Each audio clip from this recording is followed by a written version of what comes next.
നമസ്കാരം, സോൾഫുൾ ലാൻഡ്സ്കേപ്സിന്റെ മറ്റൊരു വീഡിയോയിലേക്ക് എല്ലാവർക്കും സ്വാഗതം. ലാസ്റ്റ് വീക്ക് നമ്മൾ കണ്ടത് ലെവൽസ്, ബ്രൈറ്റ്നസ് ആൻഡ് കോൺട്രാസ്റ്റ് എന്നീ അഡ്ജസ്റ്റ്മെന്റ് ലെയറുകളെ പറ്റിയാണ്. ഇന്ന് നമ്മൾ കാണാൻ പോകുന്നത് അതിലും കുറച്ചും കൂടി അഡ്വാൻസ്ഡും കേപ്പബിലിറ്റീസും ഉള്ള കർവ്സ് എന്ന് പറയുന്ന അഡ്ജസ്റ്റ്മെന്റ് ലെയറിനെ പറ്റിയാണ്.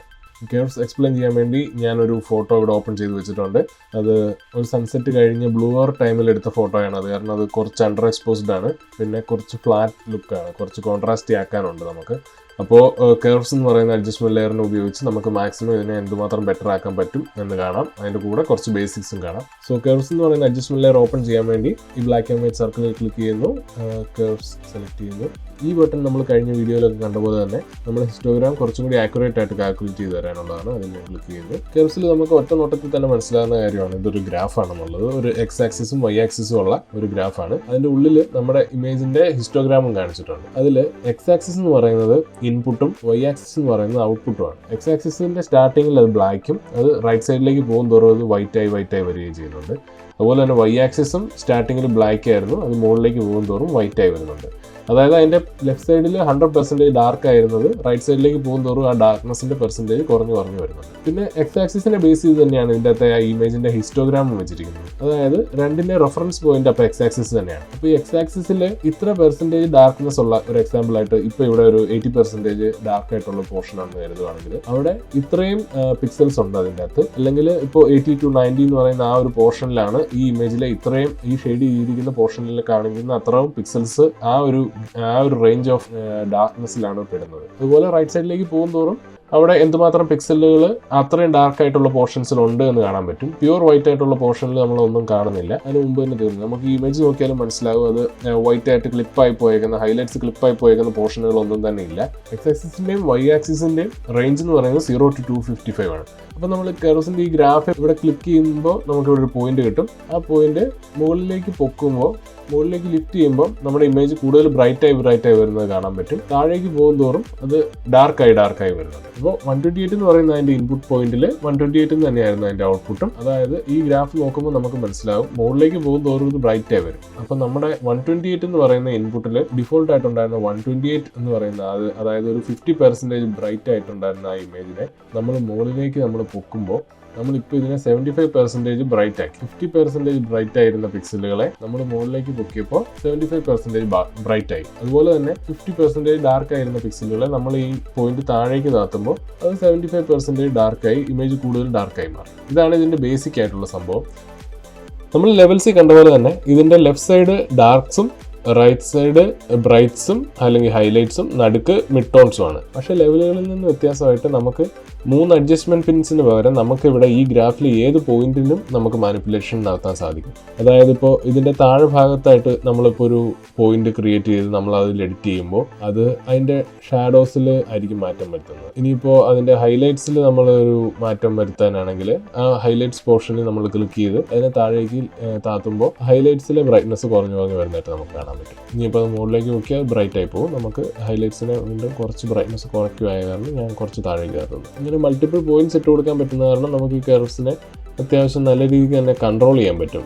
ലെവൽസ് പോലെ ജസ്റ്റ് സ്ലൈഡ് ചെയ്യുമല്ലാതെ നമുക്ക് ഈ കർവ്സിനെ നന്നായിട്ട് കൺട്രോൾ ചെയ്യാൻ പറ്റും. അതാണ് ഇതിൻ്റെ അഡ്വാൻറ്റേജ്. വളരെ എളുപ്പത്തിൽ നമുക്ക് കർവ്സിൽ ചെയ്യാൻ പറ്റുന്ന കുറച്ച് മാറ്റങ്ങൾ നമുക്ക് കാണാം.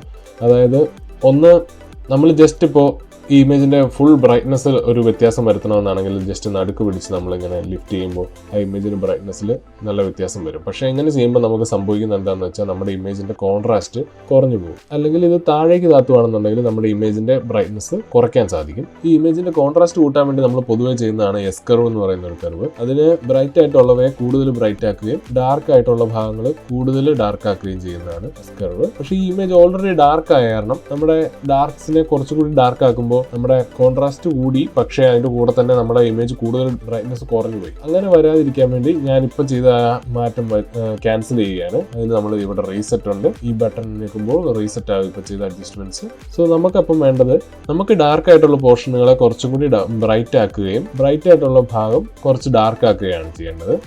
സോ ഇതൊരു ഇൻവേർട്ടഡ് എസ് കർവ് ആണ്. ഈ ഇൻവേർട്ടഡ് എസ് കർവ് ചെയ്യുമ്പോൾ നമ്മുടെ ഡാർക്ക് ആയിട്ടുള്ള ഭാഗങ്ങൾ കൂടുതൽ ബ്രൈറ്റ് ആവുകയും ബ്രൈറ്റ് ആയിട്ടുള്ള ഹൈലൈറ്റ്സ് പോർഷൻ കുറച്ച് ഡാർക്ക് ആവുകയും ചെയ്യും. പക്ഷേ ഇങ്ങനെ ചെയ്യുമ്പോൾ നമ്മുടെ ഇമേജിന്റെ കോൺട്രാസ്റ്റ് നമുക്ക് കുറച്ച് കോംപ്രമൈസ് ചെയ്യേണ്ടി വരും. അപ്പോൾ ഈ എക്സ് ആക്സിസിന്റെ ഈ സ്ലൈഡർ നമ്മൾ റൈറ്റിലേക്ക് സ്ലൈഡ് ചെയ്യുമ്പോൾ നമുക്ക് കാണാൻ പറ്റും അത് കൂടുതൽ ഡാർക്കായി വരുന്നത്. അപ്പോൾ നമുക്ക് അങ്ങനെ അത് കുറച്ച് ഡാർക്കാക്കി, ഒരുപാട് ആക്കുന്നില്ല, വളരെ കുറച്ച് മാത്രം ഡാർക്കാക്കി.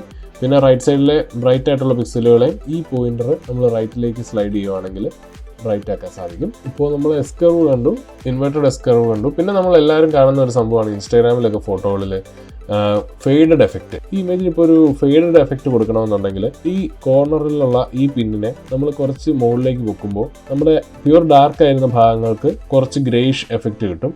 അങ്ങനെ ഇതിനൊരു ഫെയ്ഡഡ് ലുക്ക് കിട്ടും.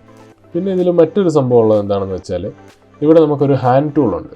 ഇതിപ്പോൾ നമുക്ക് ഈ ഒരു ഹാൻഡ് പിക്കർ ടൂൾ നമ്മളിവിടെ കൊണ്ടുപോയി വെക്കുകയാണെങ്കിൽ ഈ ഗ്രാഫിൽ നമുക്ക് ആ ഭാഗത്തെ പിക്സലുകൾ ഏത് ഭാഗത്താണെന്ന് പോയിന്റ് ചെയ്ത് കാണിക്കുന്നുണ്ട്. അങ്ങനെ ഇപ്പോൾ നമുക്ക് എളുപ്പത്തിൽ മാറ്റം വരുത്താൻ സാധിക്കും. അതായത് ഇപ്പോൾ എനിക്ക് ഈ ഭാഗത്ത് കുറച്ച് ബ്രൈറ്റ്നസ് വേണമെന്നുണ്ടെങ്കിൽ ഞാൻ ഇവിടെ ഹാൻഡ് പിക്കർ ടൂൾ കൊണ്ടുപോയി വെച്ച് ഞാൻ അതിനെ മുകളിലേക്ക് ലിഫ്റ്റ് ചെയ്യുവാണെങ്കിൽ കൂടുതൽ ബ്രൈറ്റ് ആകും, താഴേക്ക് താത്തുവാണെങ്കിൽ കൂടുതൽ ഡാർക്ക് ആകും. ഞാൻ കുറച്ച് ലിഫ്റ്റ് ചെയ്ത് ബ്രൈറ്റ് ആക്കുന്നു. പിന്നെ എനിക്ക് ആകാശത്തിൻ്റെ ഭാഗത്ത് കുറച്ച് ഡാർക്ക് ആക്കാനായിട്ട് ഞാൻ അതിനെ പിടിച്ച് താഴേക്ക് താത്തുന്നു.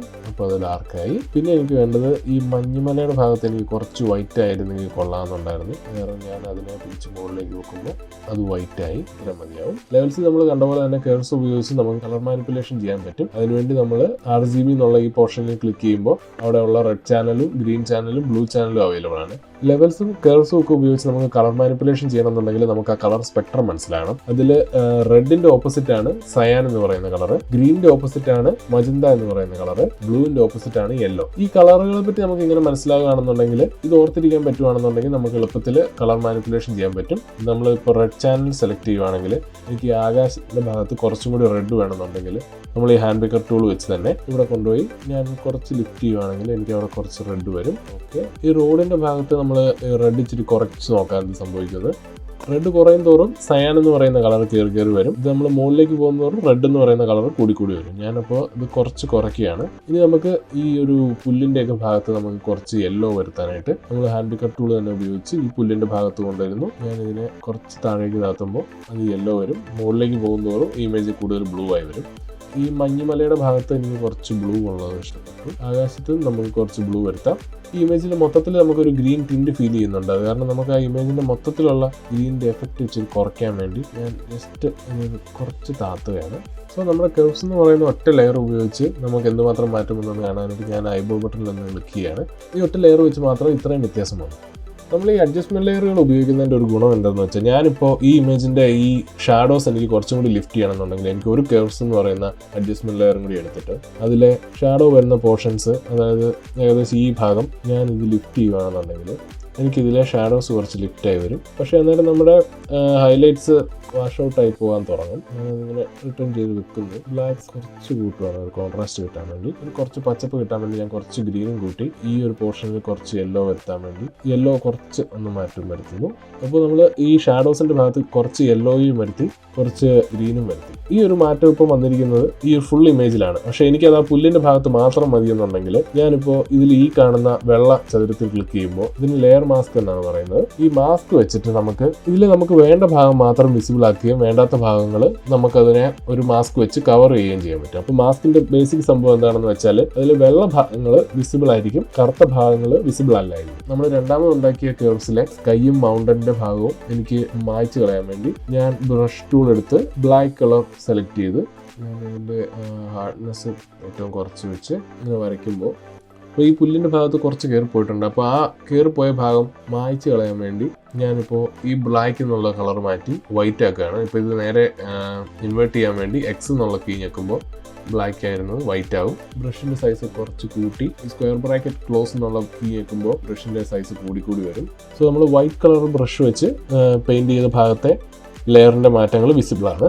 അതായത് ഇപ്പോൾ നമ്മൾ ഈ മാസ്ക് നോക്കുവാണെങ്കിൽ മനസ്സിലാവും ഈ വൈറ്റ് ഭാഗങ്ങൾ മാത്രമായിരിക്കും വിസിബിൾ. നമ്മൾ ജസ്റ്റ് ടോഗിളായി നിൽക്കുമ്പോൾ വൈറ്റ് ഉള്ള ഭാഗം മാത്രം വിസിബിളും ഇവിടെ ഒരു കുറച്ച് ഭാഗം കൂടി ഉണ്ട്, ഞാനത് ബ്ലാക്ക് ആക്കുന്നു. ഓക്കെ, സോ ഈ മാസ്ക് നമുക്ക് നോക്കുമ്പോൾ ഇതിൽ മുകൾ ഭാഗം, അതായത് ഈ സ്കൈയും മലയുള്ള ഭാഗങ്ങൾ ബ്ലാക്കും, താഴെ പുല്ലും വഴിയുള്ള ഭാഗം മാത്രം വൈറ്റുമാണ്. അതായത് ഈ അഡ്ജസ്റ്റ്മെന്റ് ലെയർ കൊണ്ടുണ്ടായ മാറ്റങ്ങളെല്ലാം ഈ വൈറ്റ് ആയിട്ട് കാണിക്കുന്ന ഈ മാസ്കിലെ വൈറ്റ് ആയിട്ടുള്ള ഭാഗത്ത് മാത്രമേ എഫക്റ്റ് ആയി വരത്തുള്ളൂ. ഈ ഐബോൾ ബട്ടൺ ക്ലിക്ക് ചെയ്യുമ്പോൾ വിസിബിൾ ആണ്. നമ്മൾ കൂടുതൽ കോംപ്ലിക്കേറ്റഡ് ആയിട്ടുള്ള എഡിറ്റിങ്ങിലേക്ക് പോകുമ്പോൾ മാസ്കിങ് ഒരുപാട് ആവശ്യമുള്ളതാണ്. അപ്പോൾ മാസ്കിങ്ങിന്റെ ബേസിക് എന്ന് പറയുന്നത് ഇത്രേ ഉള്ളൂ. മാസ്കിൽ വൈറ്റ് ആയിട്ടുള്ള ഭാഗങ്ങൾ വിസിബിൾ ആയിരിക്കും, ബ്ലാക്ക് ആയിട്ടുള്ള ഭാഗങ്ങൾ വിസിബിൾ ആയിരിക്കില്ല. നമ്മൾ ഇന്ന് കണ്ടത് കേർവ്സ് എന്ന് പറയുന്ന അഡ്ജസ്റ്റ്മെന്റ് ലെയർ ആണ്. അതിന്റെ സമ്മറി എന്ന് പറയുന്ന പോലെ പറയുകയാണെന്നുണ്ടെങ്കിൽ അതിൽ ഈ ഗ്രാഫിലെ മുകളിലേക്ക് പൊക്കുകയാണെങ്കിൽ ഇമേജ് കൂടുതൽ ബ്രൈറ്റ് ആകും, ഗ്രാഫ് താഴേക്ക് താത്തുവാണെങ്കിൽ കൂടുതൽ ഡാർക്ക് ആകും. പിന്നെ ഇതിൽ നമുക്ക് റെഡ്, ഗ്രീൻ, ബ്ലൂ എന്ന് പറയുന്ന കളർ ചാനലുകൾ അഡ്ജസ്റ്റ് ചെയ്യുകയാണെങ്കിൽ കളർ മാനിപ്പുലേഷനും ചെയ്യാൻ സാധിക്കും. ഈ ഹാൻഡ് ടൂൾ ഉപയോഗിക്കുകയാണെങ്കിൽ ഇമേജിൽ ഏത് പോർഷനിൽ നിന്ന് വേണം മാറ്റം വരുത്താൻ നമുക്ക് സെലക്ട് ചെയ്ത് അവിടെ നമുക്ക് മാറ്റം വരുത്താൻ സാധിക്കും. ഇപ്പോൾ ഇതിൽ 3 കേർവ്സ് എന്ന് പറയുന്ന അഡ്ജസ്റ്റ്മെന്റ് ലെയറുകളുണ്ട്. അതിൽ ഒരെണ്ണത്തിന്റെ വിസിബിലിറ്റി അല്ലെങ്കിൽ ഒപ്പാസിറ്റി നമുക്ക് ഇച്ചിരി കുറയ്ക്കണമെന്നുണ്ടെങ്കിൽ നമുക്ക് ഒരു അഡ്ജസ്റ്റ്മെന്റ് ലെയർ മാത്രം സെലക്ട് ചെയ്ത് അതിന്റെ ഒപ്പാസിറ്റി കുറയ്ക്കാൻ സാധിക്കും. ഇപ്പോൾ 0 ഒപ്പാസിറ്റി ആയി അല്ലെങ്കിൽ 50 ആയി, നമുക്ക് ഇച്ചിരി കൂട്ടി വെക്കാം. അങ്ങനെ പല അഡ്ജസ്റ്റ്മെന്റുകൾ നമുക്ക് സാധിക്കും. ഇതിന്റെ ബ്ലെൻഡിങ് മോഡുകളൊക്കെ നമുക്ക് അഡ്ജസ്റ്റ് ചെയ്യാൻ പറ്റും. അതിനെപ്പറ്റി നമുക്ക് വരുന്ന വീഡിയോകൾ കാണാം. ഇതുപോലെ തന്നെ നമ്മുടെ ലൈറ്റ് റൂമിന്റെ കേർവ്സിന്റെ ബേസിക്കും ഈ സെയിം ആണ്. അത് എക്സ്പ്ലെയിൻ ചെയ്തുകൊണ്ട് ക്രിസ്റ്റി ഒരു വീഡിയോ ഇട്ടിട്ടുണ്ടായിരുന്നു. ഞാൻ അതിന്റെ ലിങ്ക് ഇതിന്റെ കൂടെ ചേർക്കാം. സോ കേർവ്സ് എന്ന് പറയുന്ന അഡ്ജസ്റ്റ്മെന്റ് ലെയർ എല്ലാവർക്കും മനസ്സിലായെന്ന് വിശ്വസിക്കുന്നു. ബേസിക് വളരെ സിമ്പിൾ ആണെങ്കിലും നമുക്ക് നന്നായിട്ട് പ്രാക്ടീസ് ഉണ്ടെങ്കിൽ മാത്രമേ ഉള്ളൂ ഇതിൽ ഒരു എക്സ്പെർട്ട് ആകാൻ സാധിക്കുകയുള്ളൂ. അത് കാരണം എല്ലാവരും നന്നായിട്ട് പ്രാക്ടീസ് ചെയ്യുക. എല്ലാവർക്കും മനസ്സിലായി എന്ന് വിചാരിക്കുന്നു. എന്തെങ്കിലും സജഷൻസോ മനസ്സിലാകാത്തതോ ഉണ്ടെങ്കിൽ കമൻറ്റിൽ രേഖപ്പെടുത്തുക. അപ്പോൾ അടുത്ത വീഡിയോയുമായി കാണുന്നവരെ ഗുഡ് ബൈ.